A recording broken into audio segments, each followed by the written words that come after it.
ഞാനത് കുറച്ചു നേരം വെച്ചിട്ട് എടുത്തെറിഞ്ഞാണ്. കാരണം ശബ്ദം എന്ന് പറയുന്നത് അയാൾക്ക് ഒരിക്കലും അനുഭവം ഉണ്ടായിട്ടില്ല, അയാൾ അനുഭവിച്ചിട്ടില്ല. അതെന്തൊരു ഭീകരാവസ്ഥയിലേക്ക് അയാൾ പോവുകയും അയാൾ പിന്നീട് ഒരിക്കലും ആ ശ്രവണ സഹായം ഉപയോഗിച്ചിട്ടില്ല, ഇപ്പോഴും ഉപയോഗിക്കുന്നില്ല.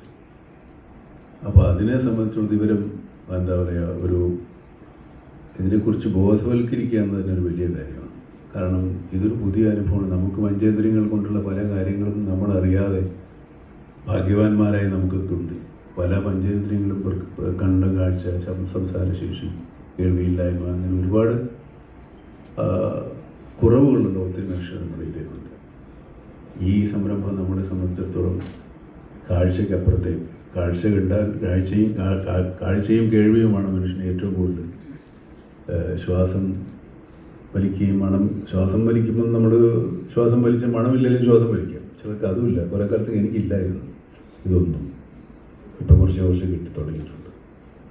അപ്പോൾ ഇതൊക്കെ നമുക്ക് ഇല്ലാത്തപ്പോഴേ അതിൻ്റെ വില അറിയുള്ളൂ. നമ്മുടെ ശബ്ദം കുറച്ച് വയ്ക്കുക, മിണ്ടാതിരിയടാന്നൊക്കെ പറയുമ്പോൾ നമ്മൾ കേൾക്കുന്നതുകൊണ്ടാണ്. കേൾക്കാത്ത ഒരു ആരും അങ്ങനെ പറയാറില്ല. നമുക്ക് പാട്ടിഷ്ടമാണ്, ചില പാട്ടിഷ്ടമല്ല, ചില ശബ്ദം ഇഷ്ടമല്ല, ഒക്കെ നമുക്ക് കേൾക്കുന്നതുകൊണ്ടാണ് നമ്മുടെ ഇഷ്ടങ്ങളൊക്കെ നടക്കുന്നത്. കേൾക്കാത്ത